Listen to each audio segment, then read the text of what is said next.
오늘 저는 이 봉독기원의 말씀 가지고 악이 비록 성하나 진리 더욱 강하다라는 찬양의 가사로 한번 제목을 좀 정해봤는데요.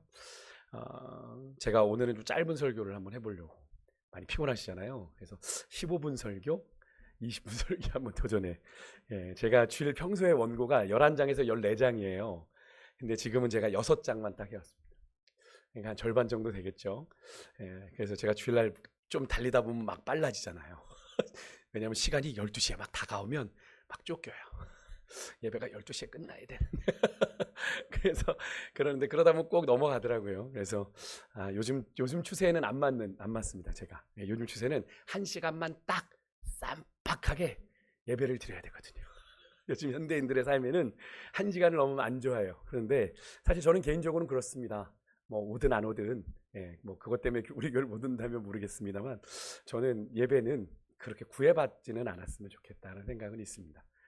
좀 길긴 하지만 그래서 그런 마음인데 어쨌든 오후는 여러분들 피곤하시니까 제가 좀 많이 좀 짧게 가려고 하는데 우리가 종종 이 말씀 가운데 하나님의 뜻이 이루어지는 과정에서 예상치 못하는 역설을 발견하게 되죠. 우리가 잘 아는 요셉, 그의 이야기에서 우리가 하나의 발견하게 되는 역설은 뭡니까?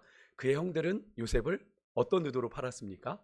악한 의도로 팔았습니다. 그죠? 죽이려다가 좀 한 걸음 물러서서 그래 한번 고생이나 해봐라. 그래서 노예로 팔았단 말이죠.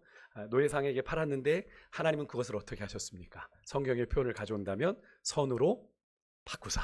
그죠? 그 일을 통해 야곱과 함께 더불어 하나님의 택한 자들을 많은 이들을 구원하는 구원의 도구로 이 요셉을 사용하셨다라고 하는 것을 볼 수 있죠. 우리가 봤을 땐 분명히 요셉의 인생은 끝난 인생인데, 그죠? 우리가 볼 때 분명히 그런 인생인데 하나님이 그것을 역전시키셔서 역설의 은혜를 베풀어 주시지 않습니까? 오늘 본문에도 그런 일이 일어나고 있습니다. 예수님을 죽이려고 하는 이제 공회, 사내들인 공회죠. 대제사장들과 서기관, 종교 지도자들이 모인 공회가 있는데 유대인들에서 가장 최고의 의결 기구예요. 공회의 악한 계획이 드러납니다. 예수님을 죽여야지. 하나님은 근데 그들의 의도와는 다르게 그 계획을 사용하셔서 하나님은 인류를 구원할 길을 여시게 됩니다.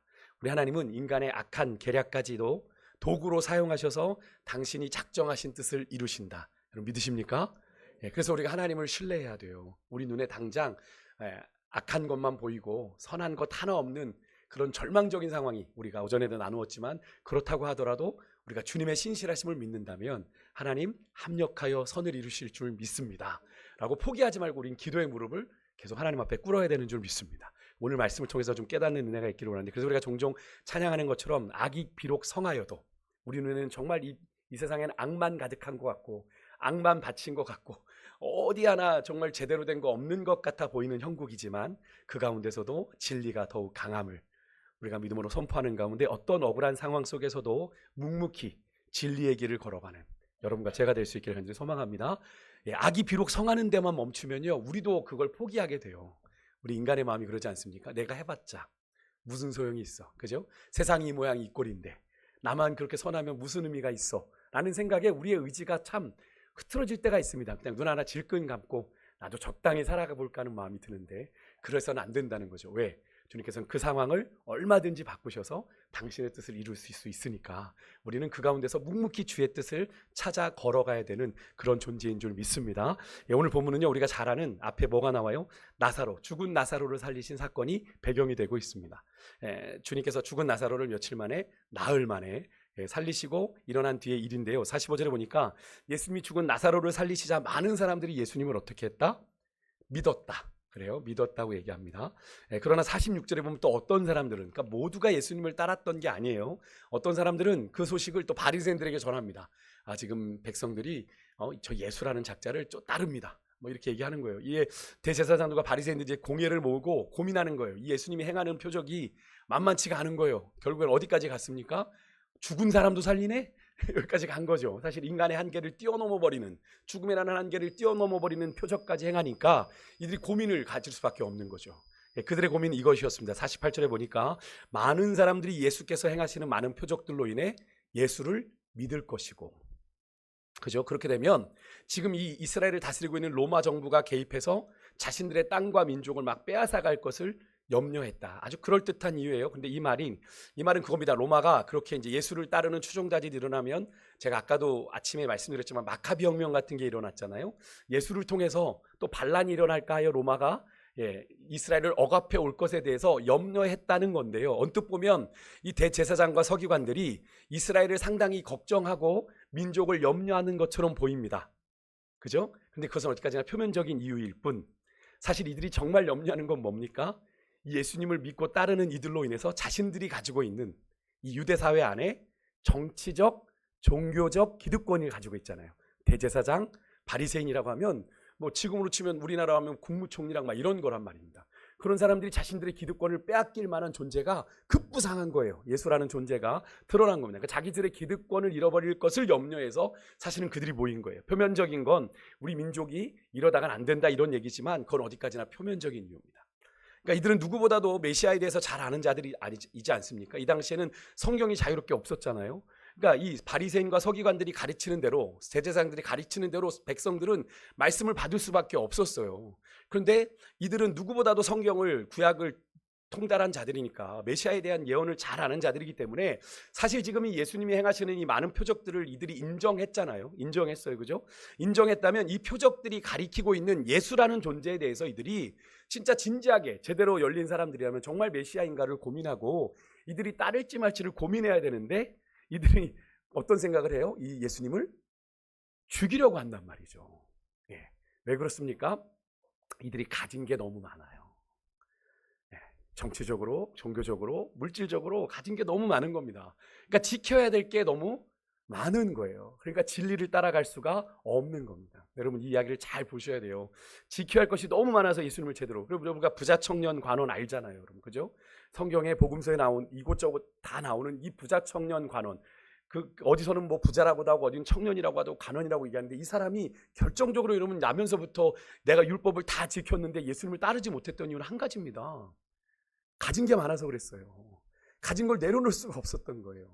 여러분, 정말로 여러분 이것을 잘 기억하셔야 돼요. 이들의 모습을 보면서 저는 그런 생각이 들더라고요.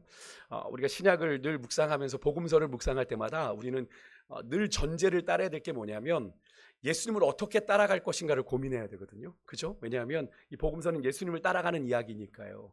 예수님을 따라가려면 우리는 어떻게, 예수님이 두 가지를 얘기해 주셨어요. 누구든지 나를 따라오려거든 뭐예요? 자기를 부인하고, 그죠? 부인하고 자기 십자가를 지고, 그죠? 나를 쫓을 거다. 두 가지를 얘기하셨어요. 근데 이 말씀이 저는 더 의미 있게 다가오더라고요. 그죠? 특히 자기를 부인하는 것. 이게 무엇을 말합니까? 나는 죽고죠. 나는 죽는 거고, 그죠? 내 안에 예수 그리스도께서 온전히 사셔야 내 기분과 달라도, 내 감정과 달라도 내가 손해를 봐도 주님을 따라갈 수 있는 건데, 대제사장들과 바리새인들은 가진 게 너무 많은 거예요. 지켜야 할 것이 너무나 많은 거예요. 그러니까 진리를 인정할 수가 없었던 거죠. 진리 대신 예수님을. 여러분 잘 기억하십시오. 우리가 하나님을 향한 온전한 믿음을 방해하는 것은 축복이 아니에요. 하나님이 내게 복으로, 물질의 복을 주셨는데, 여러분 제가 종종 말씀드려요. 그게 여러분의 신앙을 느슨하게 만듭니까? 없는 게 나은 거예요.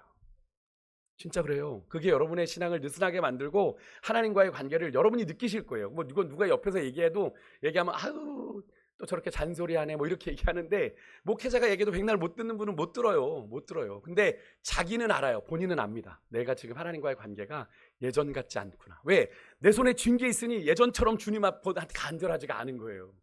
이걸로 해결이 되니까. 근데 여러분 그게 복일까요? 복이 아닙니다. 여러분 그것은 저주예요.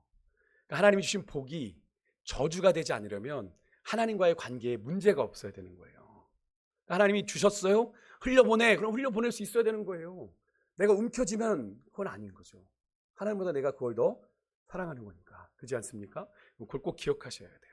어느 와중에 한 사람, 그 해의 대제사장인 가야바가 이런 발언을 합니다. 50절에 보니까요, 한 사람이 백성을 위하여 죽는 게 유익한 거 아니냐 라고 얘기합니다. 가야바는 정치적인 목적으로 예수님을 죽음으로 내몰 걸 주장한 거거든요. 야, 한 사람이 차라리 죽고 끝내는 게 낫지, 우리 민족이 살고. 그래서 그렇게 주장했는데, 하나님은 그런 가야바의 권모술수죠. 이런 게, 그죠? 정치적인 권모술수를 사용해 당신이 이루실 인류 구원의 계획을 이끌어 가시는 걸, 완성해 가시는 걸 우리가 보는 거죠. 우리 눈에는 어떡하지? 예수님 어떤 상황 이렇게 되면 안 되는데, 예수님 죽으시면 안 되는데 하지만 주님의 계획은 우리의 계획과 다르더라. 그러니까 여러분 정말 가생 신앙생활 하시면서 자꾸 하나님을 여러분의 늘 말씀드리지만 이해와 계산 속에 자꾸 제한하거나 한정하지 마십시오. 그죠? 하나님은 내 생각보다 크신 하나님. 그러니까 내겐 가능성이 없어도 하나님께는 가능성이 있어요. 오늘 아침에도 우리가 확인했죠. 엘리사벳도 마리아도 절대 불가능한 일들이 일어났던 건 주님이 하셨기 때문에 그런 거잖아요. 근데 그 일이 그때만 일어납니까? 오늘도 일어나요. 우리의 삶에도 일어날 수 있다는 걸 여러분이 믿으시고 우리가 낙심해서는 안 되는 줄 믿습니다. 여러분 그렇게 하나님은 그래서 이것이 하나님의 역사하심의 일하시에요. 그래서 우리가 하나님의 주권적인 섭리는 인간의 이런 악한 의도조차 초월해 역사하실 수 있다는 걸 여러분 믿으시길 바랍니다. 우리 눈에 보기에는 한없이 불합리해 보여요. 악이 정말 성행해요. 그죠? 그래서 선한 것 하나 없어 보이는 상황에서도 하나님의 완전한 계획을 얼마든지 하나님의 뜻 가운데 성실하게 이루어 가실 수 있는 분이 우리 하나님이시다. 그러니까 우리가 우리 눈에 보여지는 현실과 상황을 보고 절대 먼저 하나님보다 앞서 낙심하거나 포기하거나 좌절해서는 안 되는 거예요. 맞습니까? 하나님의 뜻이 어떻게 이루어질지 모르니까. 그죠? 그래서 성도는 하나님이 이 모든 상황을 주관하신다. 아까 찬양했죠? 그래서 감사드립니다 고백했던 것처럼 그걸 굳게 믿어야 돼요. 그래서 내 삶에 우연이란 일어나는 게 아니구나. 이게 이유가 있겠지. 그래서 제가 그랬죠. 우리의 삶에 이해 못할 상황이 펼쳐지면 어떻게 해요? 하나님은 원망할 게 아니라 이 가사가 그래서 그런 겁니다. 원망하지 않을 수 있으면 내가 주님의 뜻을 믿기 때문입니다. 그러니까 하나님께 물어야 되는 거예요. 하나님 내가 이해 못할 상황을 만났는데 왜 이러신 겁니까? 내 실수인 경우도 있지만 내가 열심히 했는데 내가 예상했던 것과 전혀 다른 길이 열렸을 땐 하나님 앞에 무릎 꿇는 게 가장 지혜로운 거예요. 하나님 내게 왜 이런 상황이 왔습니까? 내가 이것을 통해 무엇을 알길 원하십니까? 내게 말씀해 주십시오. 얘기하는 거예요. 그렇게 여러분 그래서 그것을 꼭 믿어야 되고 하나님은 어떤 방해가 있어도 우리 눈에 보이는 어떤 상황에서도 하나님의 선하신 뜻을 이루신다는 사실 꼭 믿으시길 주님으로 축복합니다. 조금 전 이제 가야바가 대제사장이 이렇게 발언했던 아직 10분 5분이죠. 자, 성경적 해석이 이제 그렇게 말했던 발언의 해석이 51절 52절에 나옵니다. 그의 말은 정치적인 의도가 다분한 발언이었어요. 가야바의 이야기는. 그죠? 예수님을 정치적으로 팔아 우리 민족이 살자. 근데 결과적으로 그 발언은 예수 그리스도의 죽음에 대한 선언이 되었습니다. 그죠? 예수 그리스도를 죽이는 십자가에 죽게 하는 예수님의 대속적 죽음의 선언이 됐어요. 자기는 의도하지 않았지만. 그죠? 가야바는 악한 일을 계획했어요. 예수를 통해 우리 민족이 살자라는 계획을 했지만 하나님은 그 악한 계획도 선하게 사용하셔서 여러분 일하시는 걸 우리가 볼 수 있는데 그럼 이 말이 이렇게 오해하실 수 있어요. 그러면 내가 아무렇게나 살아도 하나님은 그걸 다 선하게 바꾸시는 거 아니냐? 맞습니까? 아니죠. 그렇게 하는 분들도 있단 말이죠. 참 어린아이 같은 신앙이죠. 아버지가 알아서 책임지겠지 뭐. 난 사고 칠 거야. 뭐. 그런 신앙은 정말 어린아이 같은 신앙입니다. 그죠? 성숙해 간다는 건 뭡니까? 우리가 신앙이 자란다는, 아이가 자라는 걸 좀 키워보면서 느끼는 게 그런 것 같습니다. 부모의 마음을 조금씩 헤아리기 시작하죠. 예전에는 어렸을 때는 한없이 자기 고집만 가던 아이들이 자라면서 부모의 마음을 헤아리고 그런 것들을 통해 이 아이가 자라가고 있구나. 여러분 우리의 신앙의 성숙도 마찬가지입니다. 성장도 무엇으로 나타나냐면 예전에는 하나님 이거 해주세요 저거 해주세요. 나의 필요, 나의 욕구에만 집중했다면 하나님 내가 무엇을 하길 원하십니까? 라는 질문으로 신앙의 질문이 바뀌어가는 게 신앙의 성숙입니다. 그죠? 예전에는 나에게만 원했어요. 하나님 복 주세요, 물질 주세요 뭐 이런 것만 얘기했는데 이제는 삶의 기준이 바뀝니다. 하나님 오늘 내가 이 하루를 어떻게 살아드리길 원합니까? 내게 주신 이 시간 물질을 내가 어떻게 쓰길 원하십니까? 하고 질문하는 게 여러분 하나님 신앙의 성숙을 의미하는 건데요. 여러분 정말로 그것을 하나님이 그렇게 하시고 계시다라는 면제부처럼 생각하면 막 그렇게 나는 뭐 대충 살래 하나님이 알아서 다 선으로 바꾸시겠지 이런 신앙은 아니고요. 여러분 하나님의 뜻이면 하나님은 얼마든지 인간의 악한 의도를 선으로 바꾸실 수 있지만 여러분 우리는 어떻게 해야 됩니까? 성숙한 믿음이라면 할 수만 있다면 우리 하나님의 기쁨이 되는 그죠? 선한 의도를 가지고 살아야 되는 그 선한 의도에 쓰임받는 선한 도구로 살아가는 인생이 되어야 될 줄 믿습니다. 하나님이 그래서 우리를 구원하셨다고 제가 말씀드렸잖아요. 복음의 증인된 자로. 그죠? 복음의 증인된 자로. 그래서 요즘 가끔 집사님들 만나면 직장에서 참 어렵습니다. 목사님 이런 얘기를 많이 합니다. 하나님의 사람으로 믿음을 지켜나가고 또 그 자리를 지켜나가는 것이 참 어렵습니다. 참 어렵죠. 그죠? 어렵습니다. 진짜. 나 혼자 정직하게 나가면 혼자 그러는 것처럼. 그런데도 그 길을 묵묵히 걸어가야 되는 기대를 한다는 거죠. 주변에 있는 사람들이 그리스도인인데? 라고 하며 바라본다는 거예요. 그런 것들이 있어서 그래서 사도 바울 우리 그리스도인의 삶을 뭐라고 얘기했죠? 그리스도의 편지, 그리스도의 향기다 라고 얘기했습니다. 여러분, 우리가 그리스도를 아는 냄새를 우리의 삶에서 풍겨내야 되는 것이 우리인데 세상과 똑같이 살아간다면 의미가 없는 거잖아요. 그죠? 그러니까 우리가 어떻게든 하나님의 기쁨 되는 선한 의도로 쓰임받는 그런 복 있는 인생들이 되셔야 할 줄 믿습니다. 그렇게 대제사장 가야바의 발언으로 인해서 공회는 이제 예수님을 죽이기로 모의합니다. 이것을 아신 예수님이 54절에 보니까 예수님이 더 이상 드러나게 다니지 않으시고 빈들 가까운 에브라임이라는 동네로 가셔서 제자들과 함께 머무셨다. 여러분, 예수님이 이 피신하신 거 두려워서 죽을까 봐 두려워서 피신하신 걸까요? 아닙니다. 아직 하나님이 정하신 때가 아니어서 그렇습니다. 그래서 피하신 거예요. 이렇게 성도는 여러분 하나님의 계획 안에서 살아야 되는 존재입니다. 하나님보다 앞서지 않아야 돼요. 내 조바심 때문에 그런 마음 때문에 하나님보다 앞서면 안 돼요. 하나님의 계획하심에 따라가야 돼요. 하나님이 때로는 내가 완벽하게 했는데 막으십니까? 어떤 일들을 막으세요? 그럼 막아야 될 필요가 있어서 막으시는 거예요. 내가 한번 멈춰야 하기 때문에 막으시는 거예요. 가끔 이해가 안 되죠. 하나님 왜 다 완벽하게 했는데 여기서 왜 틀어지는 겁니까? 라고 얘기하지만 하나님이 우리의 삶에 그게 멈춰야 하기 때문에 멈추게 하시는 거예요. 지나면 그제서야 알게 되는 거죠. 하나님이 왜 나를 그 시간 그때 멈추게 하셨는지. 여러분, 하나님이 정하신 때와 방법을 우리가 신뢰하며 우리에게 주어진 시간을 살아가야 될 줄 믿습니다. 우연이 아닌 걸 믿으시죠? 우리의 삶이 우연이 아닌 걸 믿으신다면 우리에게 주어진 하나님의 때 그 상황들을 신뢰하십시오. 왜 이렇게 세상 사람들은 왜 이렇게 없게 죄송하게 이런 일들이 일어났어 라고 얘기하는데 우리는 그렇게 얘기할 필요가 없습니다. 하나님 왜 그러십니까? 라고 물어야 되는 거죠. 그런데 이제 56절에 보면 유대 지도자들이 유월절을 자신들의 계획을 실행할 D-Day로 보았습니다. 여러분, 근데 이게 그냥 넘어가야 될 이야기가 아니라 이 유대교 지도자들은 종교 지도자들입니다. 그죠? 이들이 얼마나 지금 영적으로 심각한 어둠에 빠져 있는지를 우리가 알 수 있는데, 여러분, 유월절은 어떤 날입니까? 이스라엘의 절기 가운데 가장 큰 절기입니다. 왜 그렇습니까? 구원을, 그죠? 하나님의 구원을 기뻐하는 날이잖아요. 하나님이 이스라엘을 구원하심을 기뻐하는 최고의 절기거든요. 그러면 이 종교 지도자들이 훨씬 더, 그죠? 정신 바짝 차리고 이 절기를 준비해야 되는데 그날을 이들이 어떤 걸로 삼았어요? 자신들의 욕심을 이루는 악한 계획을 실행하는 한 날로 삼았다는 거예요. 무엇을 말하는 겁니까? 대제사장이나 바리새인들이 아주 긴, 아주 그럴듯한 옷을 입고 다녔죠. 마태복음 23장 5절에 보면 그들은 긴, 이렇게 경문도 갖고 다니고 옷도 길게 늘어뜨리고 경건을 과시하며 다녔는데 그들의 그 경건은 진짜 경건이 아니었더라. 예수님의 말씀처럼 그들의 경건은 그저 보여주기 위한 거였더라. 그들의 속은 세상 사람보다 더 못하더라. 여러분, 진정한 경건은요, 외적인 모습이 아니라 하나님의 뜻에 합당한 마음, 선한 행동에 있음을 아시기 바랍니다.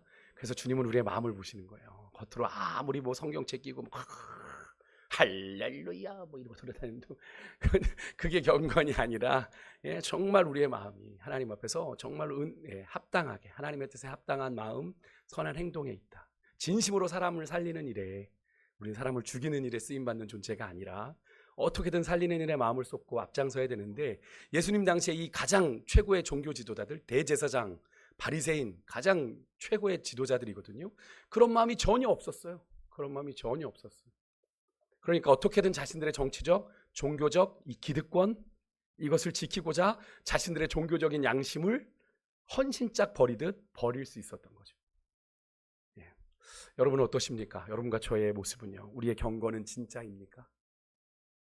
우리의 경건은 진짜예요? 혹시 교회에 있을 때는 그럴듯한데 목사라고 불리고 장로라고 불리고 권사라고 불리고 안수집사, 집사라고 부릴 때는 그렇지 내가 집사였지, 내가 권사였지, 그래, 이랬던 우리의 모습이 우리의 삶의 현장으로 가면 우리의 영적인 민낯이 세상에 톡톡히 드러나고 있지는 않은지 제 이야기이기도 합니다. 세상의 존경이 아니라 세상의 손가락질과 조롱을 당하고 있지는 않은지, 우리의 이율배반적이고 위선적인 행동으로 말이죠. 이런 말씀 마치겠습니다. 하나님의 주권적인 섭리는 인간의 악한 의도마저 선한 계획을 이루는 도구로 사용됩니다. 주님을 신뢰하십시오. 그러기 때문에 성도는 하나님의 주권을 인정하고 하나님을 신뢰해야 되는 줄 믿습니다. 지금의 상황이 참 암울하죠. 우리나라의 상황도 그렇고 한국교회의 상황도 암울합니다만 하나님 어디 계세요? 하지만 하나님 지금 일하고 계십니다. 믿으십니까? 하나님의 선한 뜻은 지금도 이루어져 가고 있습니다. 우리 그걸 바라보고 포기하지 말아야 돼요. 내가 생각하고 내가 예상했던 방식대로 이루어지지 않는다고 하더라도 여러분 하나님을 신뢰하십시오. 우리 그리스도인들은 어떤 상황에도 악한 자들이 득세하는 때에도 하나님의 뜻에 순종하며 그분의 계획에 동참하는 자들이 되어야 하는 줄 믿습니다. 다 그러는데, 다 타락했는데, 다 저길 가는데 나도 그럴래 라가 아니라 좁고 협착하여 찾는 이가 적은 그 길을 그럼에도 불구하고 걸어가야 하는 자들이 우리들인 줄 믿습니다. 하지만 여러분 악이 성행하고 득세하는 듯 보이면 나도 모르는 사이에 우리의 순종과 헌신마저 적당히 타협하고 포기해야 할 수 있게 되는데요. 그럼 그것은 절대로 아까도 말씀드렸지만 하나님을 향한 올바른 신앙이 아니다 라는 사실을 여러분 기억하시고 발견한 어떤 상황에서도 심지어 악이 흉흉해도 하나님을 향한 신실한 신뢰, 순종을 잘 포기하지 말고 끝까지 하나님의 영광을 드러내는 생명을 살리는 일에 거룩하게 쓰임받는 여러분과 제가 될 수 있기를 주의 이름으로 축복합니다. 네.